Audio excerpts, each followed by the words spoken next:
Bienvenue sur le podcast Osez by Nico, le podcast qui vous pousse à l'action et vous aide à briller dans votre unicité. Dans l'épisode 24 de cette semaine, j'ai reçu Romain Dian qui, après une vie de dingue, un entrepreneur à succès entre ses 20 et 30 ans, une vie parfaite en apparence, il a fait un burn-out. Il a tout lâché et il est parti voyager en Amazonie et en Inde à la rencontre de lui-même. Alors, fort de cette expérience, quel est le conseil qu'il se donnerait ou qu'il pourrait te donner? Et qu'est-ce que le bonheur finalement selon Romain? Écoute, je te laisse découvrir tout ça dans cet extrait. C'est quoi les grands principes que tu as appris? Ou si tu devais donner un conseil au Romain de 25 ans, ce serait quoi le conseil que tu aimerais lui donner, qu'il comprenne plus vite, que toi tu as acquis justement en passant par ces 4 années de voyage et de retraite et de travail intérieur finalement? Honnêtement, je suis partagé dans cette question parce qu'une part de moi a envie de dire voilà, ne change rien, fais comme tu le sens, comme moi j'ai fait finalement. Parce qu'aujourd'hui, j'ai 39 ans et je me sens bien et en tout cas à ma place. Et en fait, je me dis que c'est mon parcours, mais peut-être que c'est pas le cas de tout le monde, mais je me dis que le bonheur doit se gagner quand même. J'ai quand même le sentiment...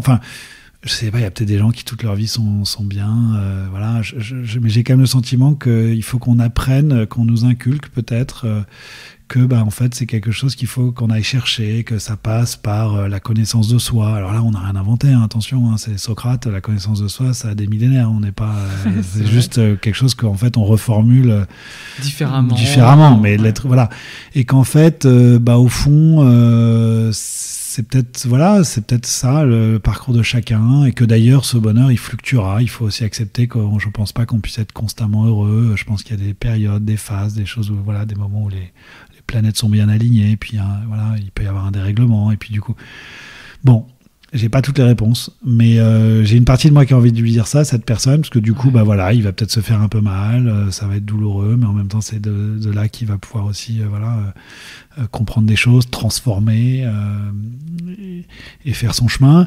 Et évidemment, quand même, si je suis en conseil de jeune sage, je peux me permettre, ça serait de dire d'abord... d'écouter les signes, quoi. C'est-à-dire, et ça, c'est pas quelque chose d'ésotérique, les signes, c'est pas des trucs lire son horoscope, pas du tout. C'est juste, moi je me souviens que de 20 à 30 ans, avant que j'explose, il y a eu plein d'incidents de parcours, des signes de la vie. À un moment donné, par exemple, c'est tout bête, mais j'avais 26 ans, j'étais pris dans une avalanche. Tout bête.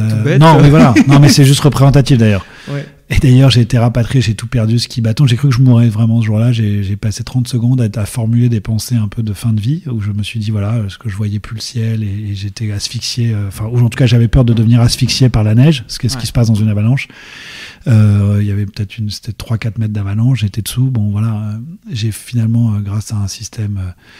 d'airbag, peu importe, j'ai réussi à m'en tirer, et juste après j'ai été ramené quand même en civière, en scooter des mers, tu sais, quand on voit les skieurs blessés, j'avais tout perdu, ski, bâton, lunettes, ça c'est un détail, et la civière me ramène, le scooter là, des neiges, me ramène à un restaurant qui s'appelle Signal. C'est tout bête, mais aujourd'hui je verrai un truc comme ça, je pense que je ferai une longue méditation, je passerai plusieurs semaines à essayer de comprendre ce qui m'est arrivé, à expliquer, de comprendre. Aujourd'hui je crois en Dieu, j'ai la foi, donc quand je dis je crois en Dieu, c'est pas que je crois en un Dieu personnifié, mais je crois en la création, en la providence, on peut appeler ça comme on veut, je crois en l'univers, au cosmos, aux forces du cosmos, et au fait que finalement il y a une intelligence suprême, supérieure, qui est magnifiquement parfaite quand on y pense. La nature, les cycles, quand tout c'est complètement réglé, c'est une œuvre divine, quoi. Je sais pas, on n'a toujours pas la réponse, mais et j'espère qu'on l'aura un jour. Mais quand on réfléchit, donc aujourd'hui, j'essaie d'être en lien constamment avec cet univers et d'essayer de comprendre qu'en fait, on fait partie d'un tout. Et que c'est pas juste le petit Romain qui vit sa vie et on est dans une danse permanente avec l'univers et voilà, et tout ça, c'est juste les lois de l'énergie.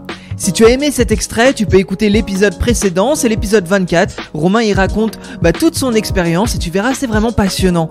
Et j'en profite d'ailleurs à t'inviter à laisser 5 étoiles sur ta plateforme d'écoute et un commentaire également si tu le souhaites. Tu peux aussi t'abonner à l'Instagram Osez by Nico, tu y trouves toutes les pépites de cette interview en format vidéo, ce qui est pas mal. En tout cas, j'essaye de choisir les passages les plus inspirants, histoire de booster tes journées quand tu es en train de scroller sur Instagram. Voilà, au moins tu auras le mérite d'avoir des vidéos qui te motivent. Enfin, du moins j'espère. Je te dis à très bientôt, salut!